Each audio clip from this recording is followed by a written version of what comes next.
जय हिंद। आप सभी को नमस्कार। आशा करता हूँ आप सब बहुत ही अच्छे हैं। ये 4th क्लास होगा आपका इकोनॉमिक्स का। और जैसा कि हम हमेशा कहते हैं कि उतना ही पढ़ना है इकोनॉमिक्स जितना आपको जरूरत है, ठीक है। क्योंकि एज ए स्टूडेंट आपको किसी भी एग्जाम को टारगेट करना है। क्योंकि अगर आप एक स्टूडेंट हो तो एक मंथ से पहले आपका 10 से 12 सब्जेक्ट पूरा का पूरा है जो आपको रिवाइज करना है और इजी टू मॉडरेट क्वेश्चंस आपको गलत नहीं करना है, ठीक है। पूरा का पूरा ज्योग्राफी हमने कराया है, आपको उसका प्लेलिस्ट नीचे मिल जाएगा। और जो भी चीज मैं यहाँ आपको डाल रहा हूँ, मैं फिर से बोल रहा हूँ, एक भी पॉइंट आपका ऐसा नहीं है जो आपके एग्जाम्स में पूछा नहीं जाएगा। तो एकदम वही पॉइंट्स, वही कंसेप्ट आपको कंसाइजली एंड कंसेप्चुअली समझाया जा रहा है। देखिए, जो भी आपका इकोनॉमिक्स का ये 4th वीडियो है, जो भी वीडियोस हैं इसके प्रॉपर पीडीएफ आपको जो श्योर सिलेक्शन ग्रुप है उसमें डल जा रहा है रूटीन के हिसाब से। तो उसका लिंक नीचे है। तो जितने लोग अगर टारगेट है कि सर मुझे दरोगा बनना है, ठीक है, तो आप नीचे लिंक है उससे ज्वाइन हो जाएगा। स्टेटस के भी क्वेश्चंस फॉलो कर सकते हैं। स्टार्ट करते हैं। चलिए, तो आज जो बेसिकली हम लोग पढ़ने वाले हैं वो है हमारा क्या, वो है हमारा इकोनॉमिक्स में 4th वीडियो, जो कि बहुत ही इंपॉर्टेंट है। 3 क्वेश्चंस भी इस बार आए हैं अगर आप प्री और मेंस का पेपर उठा के देखोगे टोटल, तो ठीक है, कि जीडीपी क्या होता है, ठीक है, जीएनपी क्या होता है। एक क्वेश्चन तो डायरेक्टली जीडीपी था, फॉर्मूला मतलब उसके डेफिनेशन पे था। तो जीडीपी क्या होता है, जीएनपी क्या होता है, एनडीपी क्या होता है, एनएनपी क्या होता है, और जो नेशनल इनकम होता है। तो बेसिकली हम 2 वीडियो इस पे करने वाले हैं। देखिए, सबसे पहले अगर हम लोग बात करें दरोगा 2024 से, उससे पहले जो क्वेश्चंस कुछ पूछे गए, देखिए जैसे कि ये पूछा गया था कि जो राष्ट्रीय आय है बेसिकली वो किस पे कैलकुलेट किया जाता है। वो मार्केट प्राइस पे किया जाता है, फैक्टर कॉस्ट पे किया जाता है, किस पे। तो एक क्वेश्चन ये था। एक क्वेश्चन ये भी था कि जो नेट नेशनल प्रोडक्ट है, एनएनपी जो होता है आपका बेसिकली, ठीक है, उसको निकालना है अगर, तो हमें डिप्रिसिएशन को किससे माइनस करना पड़ेगा। डिप्रिसिएशन मतलब होता है आपका मूल्यह्रास, ठीक है। तो मूल्यह्रास जो होता है उसको आके डिप्रिसिएशन को किससे हमें माइनस करना पड़ेगा, वो क्वेश्चन पूछा गया था। और एक क्वेश्चन जो था डायरेक्टली आपका पूछा गया था कि जीडीपी बेसिकली क्या होता है, ठीक है। तो राष्ट्रीय आय, नेशनल इनकम, एकदम हम लोग बेसिक से स्टार्ट करेंगे, जीडीपी से स्टार्ट करेंगे, ठीक है। क्योंकि एक जीडीपी ही है बेसिकली, ठीक है, जो अगर हम किसी भी कंट्री का बात करते हैं, ठीक है, तो उसका सबसे पहले हम लोग क्या बात करते हैं, जीडीपी का बात करते हैं, ठीक है। तो सबसे पहले अगर हम लोग बात करें कि जीडीपी बेसिकली क्या होता है, एकदम समझते हुए चलेगा। यहां आपको समझना है, जो भी मैं यहां समझाऊंगा ये आपको लिखा हुआ भी मिलेगा, यहां बस आपको समझना है। देखिए, एकदम लेमन लैंग्वेज में समझाऊंगा। मैं ये मान के चलूंगा कि आपने पहले कुछ नहीं पढ़ा है, और जितने भी इसके आपको जो फॉर्मूलाज है, बेसिकली इसमें फॉर्मूला आपको याद रखने की जरूरत पड़ती है, बट आज के बाद कभी भी जितने भी फॉर्मूला है आप कभी भूलोगे ही नहीं। क्यों? क्योंकि हम आपको इस तरीके से पढ़ाने वाले। तो अंत तक बस इसको आप कंप्लीट कर लीजिएगा। देखिए, सबसे पहले अगर हम लोग जीडीपी का बात करें, जिसको हम लोग बोलते हैं ग्रॉस डोमेस्टिक प्रोडक्ट, जिसको हम लोग बोलते हैं सकल घरेलू उत्पाद। देखिए, हमारे भारत में, भारत के अंदर, under the territory of India, एक साल में जो भी गुड्स एंड सर्विसेज प्रोड्यूस होंगे, ठीक है, क्या मैंने बोला, भारतीय क्षेत्र के अंदर पूरे एक साल में जो भी गुड्स एंड सर्विसेज प्रोड्यूस होंगे, उसके जो फाइनल वैल्यू होता है उसको जब हम लोग ऐड करते हैं तो उससे हमें मिलता है जीडीपी। अब ये तो हो गया, आपको मैं समझाता हूं। मान लीजिए कि ये हमारा प्यारा भारत है, ठीक है, ये हमारा प्यारा भारत है, ठीक है। इस भारत के अंदर, ठीक है, मान लीजिए कोई कंपनी है, मान लीजिए आप बजाज मान लो, ठीक है, बजाज। बजाज क्या करता है, 100 गाड़ी बनाता है, 100 बजाज बाइक बनाता है, और हर एक का आपका क्या है, मान लीजिए आपका 50,000 दाम है। क्या है आपका, 50,000 दाम है। तो इकाई, दहाई, सैकड़ा, हजार, 10,000, लाख, तो टोटल कितना हो जाएगा आपका, 50 लाख हो जाएगा। तो ये जो टोटल 50 लाख है, देखिए 1 2 3 4 5 6, ठीक है, 1 2 3 4 5 6, तो हम लोग 1 2 3 4 5 6, इकाई, दहाई, सैकड़ा, हजार, 10,000, लाख, 10 लाख टोटल हो गया। तो ये जो टोटल मैंने बात किया कि 100 उसने बाइक बनाया, हर एक बाइक का दाम है आपका 50,000, इकाई, दहाई, सैकड़ा, हजार, 10,000, 10,000 हुआ, और उसने 100 बनाया, तो हमने क्या कर दिया, इसको मल्टीप्लाई कर दिया। 100 बाइक बनाया, हर एक कितना है, 50,000 का है। तो 1 2 3 4 5 6, मैंने 6 यहां जीरो लगा दिया, 1 2 3 4 5 6, कितना हुआ टोटल, इकाई, दहाई, सैकड़ा, हजार, 10,000, लाख, 10 लाख। तो ये 10 लाख जो है बेसिकली आपका जीडीपी में क्या होता है, उसको काउंट किया जाता है। मतलब ये है कि हमेशा हम लोग जो जीडीपी में लेते हैं वो मॉनेटरी वैल्यू लेते हैं। मॉनेटरी मतलब मौद्रिक। जैसे कि इसने जो बजाज कंपनी उसने 100 बाइक किया, तो 100 बाइक का हम लोग क्या लेंगे, मॉनेटरी वैल्यू लेंगे, मतलब जो भी बात करेंगे इन टर्म ऑफ मनी बात करेंगे। तो मैं वही बोल रहा हूं कि पूरे एक साल में, और एक साल का जब मैं पीरियड रखता हूं तो हमारे भारत का जो फाइनेंशियल ईयर है उसको देखा जाता है। डेट मीन्स आपका 1 अप्रैल से लेके, ठीक है, 31 मार्च के बीच, ठीक है, जितने भी गुड्स एंड सर्विसेज हमारे भारत के टेरिटरी के अंदर जो प्रोड्यूस होते हैं, ठीक है, उसका फाइनल जो मॉनेटरी वैल्यू होता है सबको ऐड किया जाता है और उससे हमें निकलता है जीडीपी। जैसे मैंने यहाँ बजाज कंपनी का बारे में बात किया, इसी तरीके से हो सकता है कि ये तो गुड्स हो गया, कुछ सर्विसेज भी होते हैं, ठीक है, कुछ सर्विसेज भी होते हैं। मान लीजिए कोई कंपनी है जो कोई ऐप बनाती है, ठीक है, और टीचर को क्या होता है, ऐप का जरूरत पड़ता है, तो ये जो ऐप है, हर वो ऐप का कॉस्ट मान लीजिए कि 10,000 या 20,000 रख रहा है, ठीक है, तो जितना ऐप बेचेगा उसको उससे मल्टीप्लाई करेगा और एक साल में जो फाइनल वैल्यू निकल के आएगा वो आपका जीडीपी में ऐड होगा। तो यहां आप सर्विस ले रहे हो तो इसको हम लोग बोलते हैं सर्विस। ये सर्विस जैसे कि बोलते हैं ना, जो हमारा जो तृतीय क्षेत्र है जिसका क्या है, जो सबसे ज्यादा जो कॉन्ट्रीब्यूशन है जीडीपी में, किसका है बताओ, हमने पढ़ा है आपको पहला क्लास। तो जीडीपी में जो सबसे ज्यादा कंट्रीब्यूशन है वो हमारा टर्सरी सेक्टर का है, तृतीय क्षेत्र का है, जो हमें सर्विस प्रोवाइड करती है।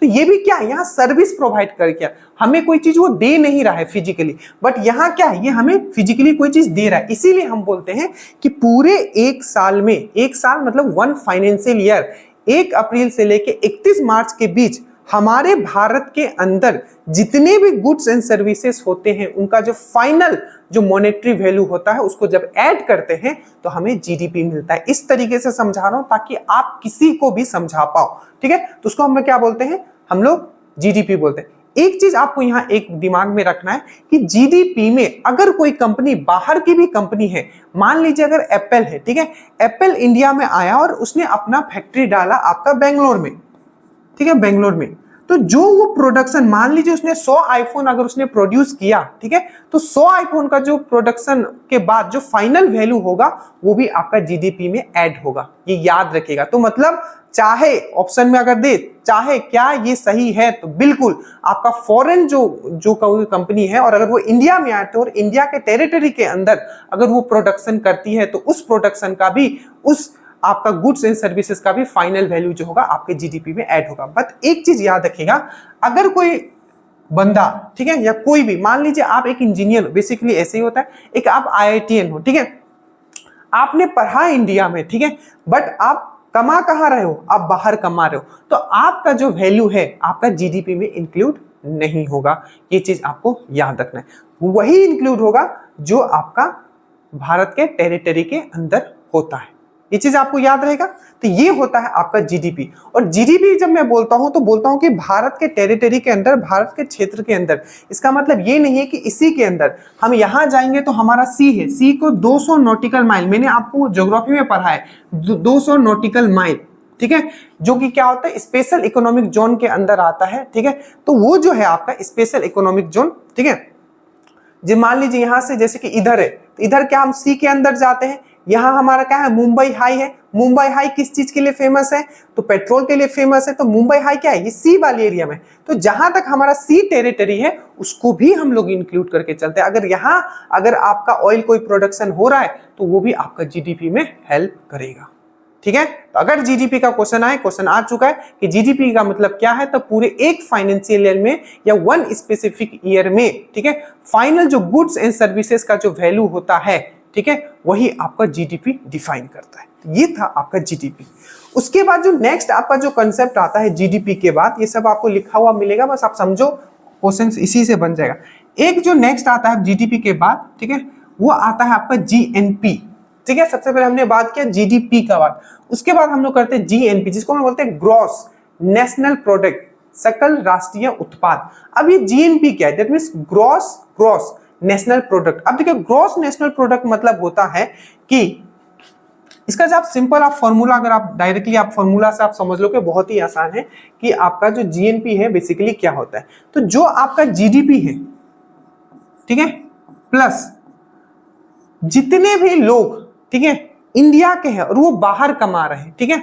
मतलब जीएनपी में क्या होता है, आपको बेसिकली आपको ध्यान में रखना है, जीएनपी में बस इतना याद रखना, जो भी इंडियन रेसिडेंट है उनके द्वारा जो कमाया जाता है उसको हम यहां रखते हैं इंडियन रेसिडेंट, मतलब जो इंडियन रेसिडेंट के हैं, माइनस जो फॉरेनर रेसिडेंट, मतलब जो भी इंडियन रेसिडेंट जो कि बाहर जाके कमा रहे हैं, वही मैंने यहां लिखा है कि जीएनपी मतलब होता है जीडीपी प्लस विदेश में काम करने वाले भारतीय निवासी माइनस भारत में काम करने वाले विदेशी निवासी। देखिए ग्रॉस जीडीपी मतलब, ठीक है, हमने जीएनपी मतलब हमने ग्रॉस मतलब टोटल, टोटल कितना हो रहा है, तो टोटल मतलब क्या हुआ कि ठीक है हमारा जो भारत में जीडीपी तो हो रहा है, तो हो ही रहा है, बट जो हमें बाहर से आ रहा है, ठीक है, और जो यहां से जा रहा है, तभी ना आप ग्रॉस कोई चीज का निकाल पाओगे। सिंपल सा, जब बोलेगा ग्रॉस निकालना है, ग्रॉस मतलब क्या, एग्जैक्ट कितना, तो ठीक है जीडीपी का हमने यहां लिखा, ठीक है, लिखा, बट जो इंडियन, जो फॉरेनर जो भारत में है, ठीक है, और जो इंडियन बाहर है फॉरेन में है, उनका भी आपका exact data in the term of monetary आपको पता होना चाहिए। तो जब भी हम लोग जीएनपी का बात करें, ग्रॉस नेशनल प्रोडक्ट का बात करें, तो जीडीपी प्लस जो इंडियन है, ठीक है, जो बाहर से कमा के भारत में भेज रहे हैं, तो मैं इसको एरो पीछे कर देता हूं, इधर ये आ रहा है भारत में, ठीक है, माइनस जो फॉरेनर जो है इंडिया में है और इंडिया से बाहर भेज रहे हैं कमा के, तो ये आपका इधर हो जाएगा। तो इसी से निकलता है आपका जीएनपी, मतलब आपका जीडीपी प्लस आपका जो फॉरेन से कमा के भेज रहे हैं इंडियन रेसिडेंट माइनस जो फॉरेन रेसिडेंट इंडिया से कमा के बाहर भेज रहे हैं, तो इसको हम लोग बोलते हैं जीएनपी। तो जीडीपी क्या होता है, जीएनपी क्या होता है, आपने यहां समझ लिया। अब जो नेक्स्ट एक कंसेप्ट आता है आपका जीडीपी और जीएनपी के बाद, जैसे कि देखो, अब देखो इसको याद कैसे रखना है। नेक्स्ट हमने अभी क्या क्या किया आपके सामने, एक हमने किया जीडीपी, अब देखो इसको याद कैसे रखा जाता है, ठीक है, एक है जीडीपी, एक हमने किया जीएनपी, ठीक है। अब देखो जीडीपी से ही जी हटा दो, ठीक है, जी हटा दो, इसके जगह लिख दो एन, तो इससे बन जाता है आपका एनडीपी, ठीक है। और जो जीएनपी है, जीएनपी से अगर आप फिर से यहां से जी हटा दोगे तो यहां बन जाएगा आपका एनएनपी। तो जीडीपी से अगर आप एन हटाते हो तो क्या बच जाता है एनडीपी, और जीएनपी से अगर आप एन हटाते हो तो बन जाता है आपका एनएनपी। अब देखो कि एनडीपी मतलब क्या होता है, तो सिंपल याद रखना, एनडीपी मतलब होता है जीडीपी माइनस डिप्रिसिएशन। इसका मतलब क्या होता है सर, देखिए डिप्रिसिएशन मतलब होता है मूल्यह्रास। जैसे कि देखो मान लो आज आपने कोई एक बाइक खरीदा, ठीक है, क्या आज अगर आपने 1,20,000 का बाइक खरीदा है तो क्या एक साल के बाद भी उसका 1,20,000 नहीं, एक साल तो बहुत हो गया। अब जैसे ही बाइक निकालते हो, ठीक है, शोरूम से, अगर फिर से शोरूम में देने जाओगे तो आपका उतना का शायद बिकेगा ही नहीं, या आप सामने किसी को भी बेचना चाहोगे तो आपका नहीं बिकेगा, ठीक है। इसको हम लोग बोलते हैं डेप्रिसिएशन। अगर आपने कोई चीज आज खरीदा है तो एक साल के बाद उसका वो वैल्यू नहीं रह जाएगा, उसको हम लोग बोलते हैं मूल्यह्रास, उसी को हम लोग बोलते हैं डिप्रिसिएशन। तो जब भी एन लग जाए, जीडीपी के जगह एनडीपी लग जाए, जीएनपी के जगह एनएनपी लग जाए, तो हमेशा याद रखना ये जो होता है आपका जीडीपी माइनस मूल्यह्रास, जिसको हम लोग बोलते हैं डेप्रिसिएशन। क्या बोलते हैं, डेप्रिसिएशन। उसी तरीके से एनएनपी मतलब मैं बता रहा हूं ना, कभी लाइफ में आप नहीं भूलोगे जिस तरीके से मैं समझा रहा हूं, क्योंकि सिर्फ समझना भी नहीं, याद भी मैं करवा रहा हूं आपको, ठीक है। देखो उसके बाद जो होता है ये होता है आपका एनएनपी, मतलब होता है जीएनपी माइनस डिप्रिसिएशन। डिप्रिसिएशन मतलब मूल्यह्रास। तो इससे भी क्वेश्चन बनता है, तो ये चीज आपको याद रखना है। पहले मैंने आपको समझाया कि जीडीपी क्या होता है, ठीक है, उसके बाद मैंने समझाया आपको जीएनपी क्या होता है, उसके बाद मैंने समझा कि अगर जीडीपी है तो अगर मुझे पूछे कि एनडीपी कैसे निकलेगा, नेट डोमेस्टिक प्रोडक्ट कैसे निकलेगा, तो जीडीपी में जब हम लोग डिप्रिसिएशन माइनस कर देते हैं, ठीक है। और जीएनपी से एनएनपी हुआ, और एनएनपी अगर मुझे निकालना है तो जीएनपी माइनस डिप्रिसिएशन। तो यही चीज मैंने आपको यहां दिखाया है कि जो एनडीपी है आपका, ठीक है, जो आपका एनडीपी है क्या है, आपका जो एनडीपी है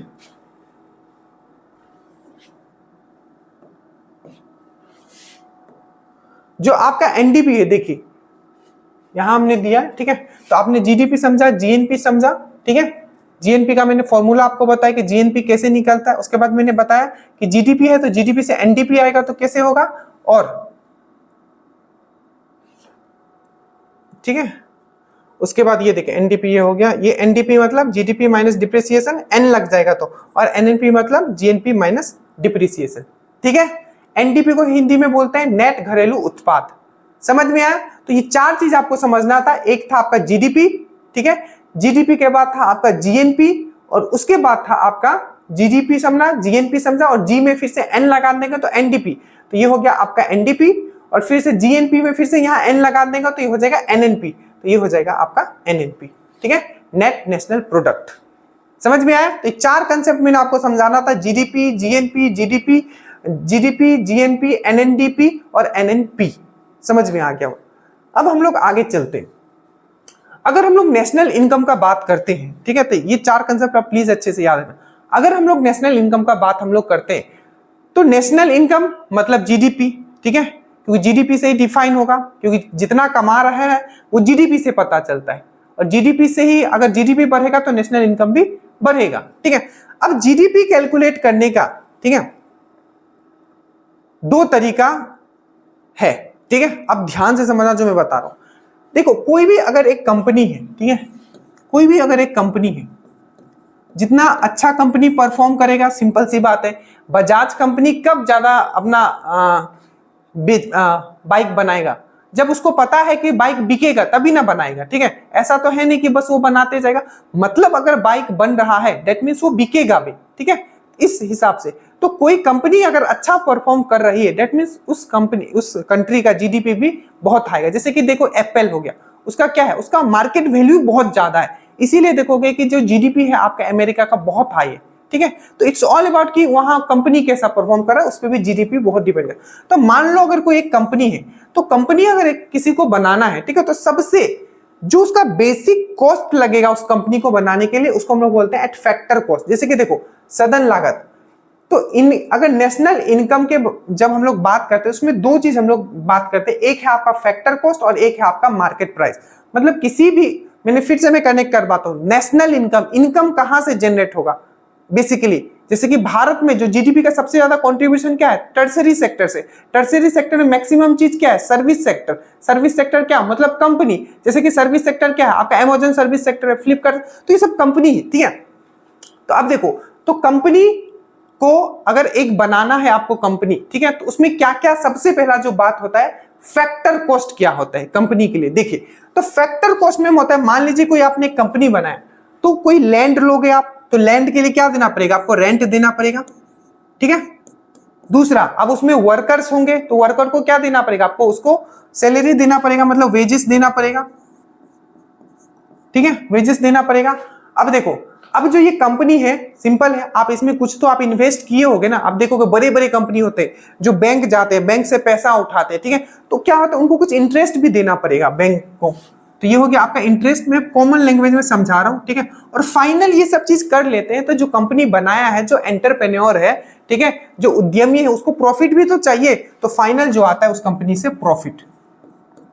तो अगर हम इस कंपनी का बात करें तो एक कंपनी को प्रॉपर, अगर आप कहोगे स्ट्रक्चर वे में, ठीक है, जीरो से प्रोडक्शन तक के लिए क्या क्या पैसा चाहिए होता है और क्या क्या उससे पैसा रिलेटेड है उस कंपनी से, तो सबसे पहले अगर कोई लैंड है तो उसके लिए रेंट देना पड़ेगा, वर्कर है तो उसको वेजेस देना पड़ेगा। अगर आपने कहीं से पैसा उठाया, क्योंकि आप हर एक कंपनी को देखते हो, चाहे कोई भी कंपनी हो, तो बोलता है कि इतना पैसा उसको ये मिला है, ठीक है, इतना पैसा उसने वहां से उठाया, इसे आप कॉमन सुनते होगे। ठीक है, चाहे आप एक शो भी आता है ना, शार्क टैंक, ठीक है, तो उसमें क्या होता है, पैसा के लिए जाते हैं। तो पैसा अगर उसने लिया तो शार्क टैंक में इवन आपने देखा भी होगा, तो बोलता है कि इतना इंटरेस्ट रेट पे, ये सब आप समझ सकते हो। ठीक है, तो उसको इंटरेस्ट भी देना पड़ेगा, और फाइनल इस कंपनी से जनरेट क्या होने वाला है, तो जनरेट है कि हम इससे इतना प्रॉफिट निकालेंगे।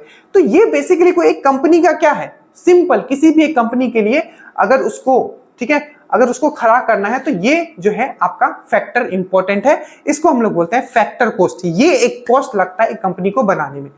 अब इसमें क्या होता है, अगर ये एक बार बन गया, ठीक है, तो अगर मार्केट में आ गया, ठीक है, मतलब हर चीज हो गया, इतना पैसा लग गया, सब चीज लग गया, ठीक है, अब जब ये कंपनी का प्रोडक्ट जब मार्केट में आएगा, मान लीजिए ये कंपनी जो है एक सोलर पैनल बनाती है, अगर सोलर पैनल बनाती है तो इसमें क्या होगा, कुछ तो गवर्नमेंट भी टैक्स लगाएगा, ठीक है, और गवर्नमेंट इसमें सब्सिडी भी देगा, क्योंकि वो क्या है, एक नॉन रिन्यूएबल एनर्जी प्रोड्यूस कर रहा है। आप देखते हो कि सोलर का कुछ अगर लेगो तो उसमें आपको सब्सिडी भी मिलता है।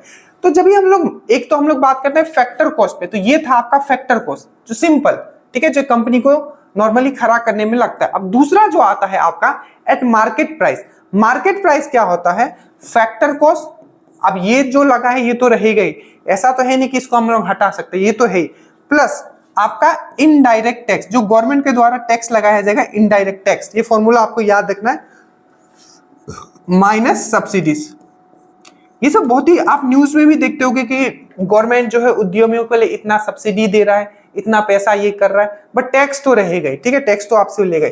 तो याद रखिएगा जब भी हम लोग नेशनल इनकम का बात करते हैं तो इसमें दो तरीके से इसको हम लोग कैलकुलेट करते हैं। एक है फैक्टर कॉस्ट, जिसमें क्या हमने बेसिक जो भी एक कंपनी को खड़ा करने में लगेगा। दूसरा एट मार्केट प्राइस। तो मार्केट प्राइस में क्या होता है, आपका फैक्टर कॉस्ट तो रहेगा ही, बाकी जो टैक्स लगाया जाएगा गवर्नमेंट के द्वारा, और माइनस सब्सिडी, जो गवर्नमेंट सब्सिडी देगा। मान लो जो एक सोलर कंपनी है, सोलर कंपनी को खड़ा करने में फैक्टर कॉस्ट कुछ लगा, जब वो मार्केट में आया तो factor cost plus indirect tax, ठीक है, माइनस गवर्नमेंट ने जो भी उसको सब्सिडी दिया। तो ये चीज आपको याद रखना है कि फैक्टर कॉस्ट क्या होता है, मार्केट प्राइस क्या होता है किसी भी एक कंपनी के लिए। जब मैं कंपनी का बात करता हूं, इनडायरेक्टली वो जीडीपी को कंट्रीब्यूट करता है, ठीक है। अब आते हैं हम लोग फॉर्मूला पे, ठीक है। तो देखिए जो चीज मैंने समझाया उसी पे आप फॉर्मूला बस निकले। देखिए सबसे पहले हम लोग बात करते हैं जीडीपी का। तो जीडीपी अगर हम लोग मार्केट प्राइस लिखते हैं, तो मार्केट प्राइस अभी मैंने आपको समझाया किसी भी एक कंपनी से रिलेटेड होता है जीडीपी, ठीक है, समझाया। तो हमने लिखा है जीडीपी एट मार्केट प्राइस। तो जीडीपी अगर मार्केट प्राइस में लिखते हैं तो यहाँ क्या आएगा, जीडीपी उस कंपनी को खड़ा करने के लिए जो फैक्टर लगा होगा, तो GDP at factor cost, indirect tax on subsidies, ठीक है। उसके बाद GNP, GNP eight market price, क्या लिखा है, जीएनपी एट मार्केट प्राइस। तो फिर से हमने GNP gross national product market price, तो क्या होगा, GNP eight factor cost, indirect taxes और सब्सिडीज, ठीक है। उसके बाद एनएनपी, मैंने क्या बात है, जी से अगर मैं हटा दूं तो एन यहां, उसी तरीके से मैं यहां जीएनपी से अगर मैं जी हटा दो तो यहाँ क्या आ जाता है, एन आ जाता है। तो एनएनपी अगर मैं मार्केट प्राइस पे लिखता हूं तो फिर से क्या होगा, मार्केट प्राइस पे अगर मैंने लिखा है तो एनएनपी, तो एनएनपी में क्या आ जाता था, जो भी आपका जीएनपी होता था उसमें हम लोग डिप्रिसिएशन माइनस कर देते थे। फॉर्मूला बस समझ के रखो कैसे आया है, ठीक है। तो एनएनपी को हम लोग लिख सकते हैं मार्केट प्राइस। तो इसको कैसे लिख सकते हैं, जीएनपी हम लोग क्या लिखते थे, एनएनपी को हम लोग क्या लिखते थे, एनएनपी को हम लिख लेते हैं जीएनपी माइनस डिप्रिसिएशन, ठीक है। तो उसी को अगर एनएनपी अगर मार्केट प्राइस लिखते हैं तो यहां लिखेंगे GNP market price minus depreciation. थोड़ा सा पीछे कर लेना, अगर एक बहुत ही सिंपल है, ठीक है, बस जो मैंने समझाया ये चीज बस मैं समझा रहा हूं कि इसको इस तरीके से लिख सकते हैं। अब देखिए एनएन जो है नेट नेशनल प्रोडक्ट, ठीक है, को अगर हम लोग देखो जो एनएनपी है ना उसको नेट नेशनल इनकम भी बोला जाता है, ठीक है। अब तो एनएनपी जो है आपका, एनएनपी नेट नेशनल प्रोडक्ट को अगर मार्केट प्राइस पे लिखते हैं, ठीक है, तो इसको हम लोग क्या लिख सकते हैं, ये वाला चीज को क्या लिख सकते हैं मार्केट प्राइस पे, तो एनएनपी फैक्टर कॉस्ट जो लगेगा उस कंपनी के लिए, इनडायरेक्ट टैक्सेस माइनस सब्सिडीज, ठीक है, वही चीज है। फिर से देखो एनएनपी, अगर मुझे एनएनपी निकालना है, ठीक है, एनएनपी निकालना है तो क्या होगा, ये जो प्लस में इधर आ जाएगा, तो एनएनपी नेट नेशनल प्रोडक्ट या नेट नेशनल इनकम, प्रोडक्ट को आप इनकम भी लिख सकते हो। तो net national income at factor cost, FC मतलब होता है फैक्टर कॉस्ट, एमपी मतलब होता है मार्केट प्राइस। तो net national product at factor cost क्या होता है, तो ये देखो ये वाला है ना, ये वाला हमें चाहिए, तो ये वाला इधर आ गया, तो क्या हो जाएगा, माइनस में हो जाएगा, तो ये हो जाएगा, ये जो हो जाएगा ये वाला, ये एन है, ठीक है, ये एनएनपी होगा यहाँ, ये वाला होगा, तो ये वाला इधर आया तो क्या हो जाएगा, यहाँ प्लस में था तो इधर माइनस हो जाएगा।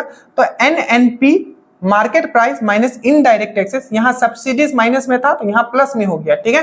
तो यहाँ बस इसको ही मैंने क्या लिख दिया, ये वाला जो था ये वाला हमें चाहिए, क्योंकि यही होता है नेट नेशनल जो प्रोडक्ट है, इसको नेट नेशनल इनकम भी बोलते हैं। Net national income at factor cost equal to क्या हो जाएगा, तो ये जो था NNP MP minus indirect tax, minus indirect tax, यहां माइनस में था तो ये प्लस आपका सब्सिडी।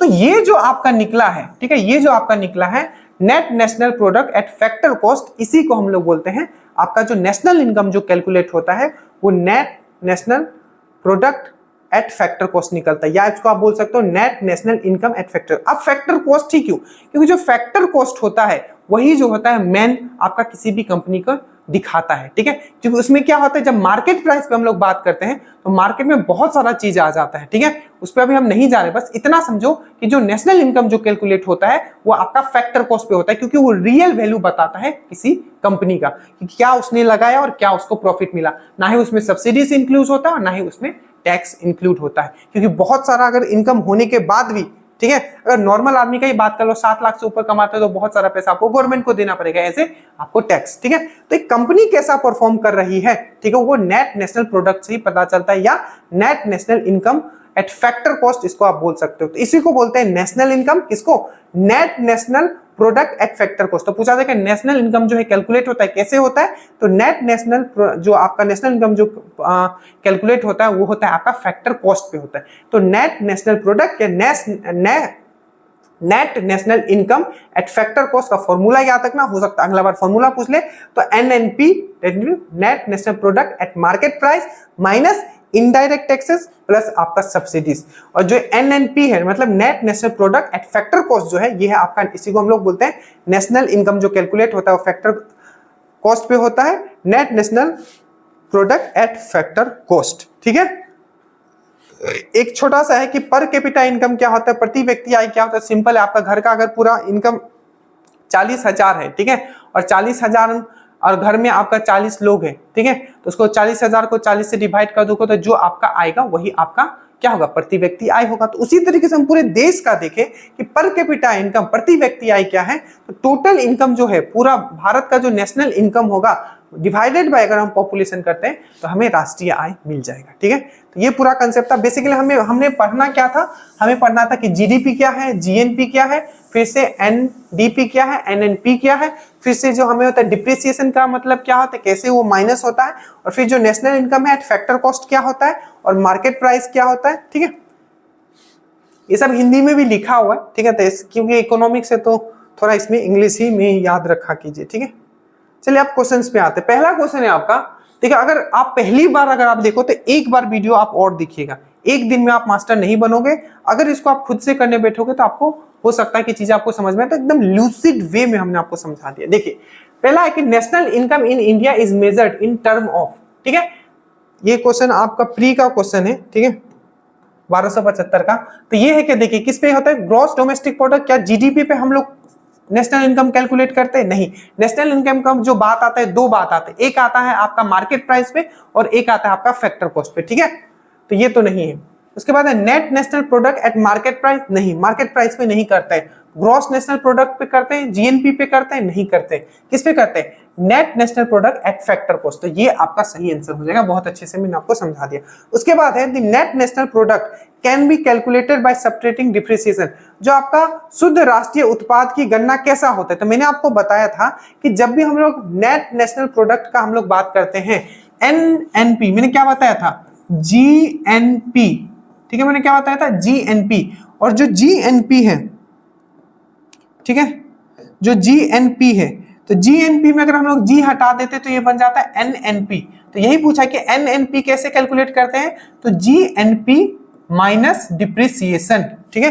तो वही है कि आपका पूछा कि the net national product can be calculated by subtracting depreciation from, ठीक है, मूल्यह्रास को किससे हम माइनस करेंगे ताकि हमें शुद्ध राष्ट्रीय उत्पाद मिल जाए। तो किससे होगा, तो देखिए पहला है आपका सकल राष्ट्रीय उत्पाद, ग्रॉस नेशनल प्रोडक्ट, बिल्कुल यही आपका आंसर होगा कि जीएनपी में अगर हम लोग डिप्रिसिएशन माइनस करते हैं तो आपका क्या मिल जाता है, वो आपका एनएनपी मिल जाता है, ठीक है। बाकी तो आप इजिली कह सकते हो कि नहीं, ठीक है। तो ये आज आपका क्लास था, थोड़ा और शॉर्ट रखने की हमने कोशिश की थी, बट शॉर्ट एटलीस्ट इतना तो समझाना ही पड़ेगा। So thank you so much. देखिए आप लोग प्लीज पूरा वीडियो देखा कीजिए, अगर मन ना भी लगे तभी भी देखा कीजिए, क्योंकि क्वेश्चंस तो यहीं से आने वाले हैं, ठीक है। बाकी जो भी सब्जेक्ट कराया जा रहा है प्लीज ज्योग्राफी आप कंप्लीट कर लेगा, जो भी साइंस के वीडियोस है वो भी आप जरूर देख लीजिएगा। So thank you so much. Study well study hard, नीचे लिंक है, ज्वाइन करके स्टेटस भी फॉलो करें। जय हिंद।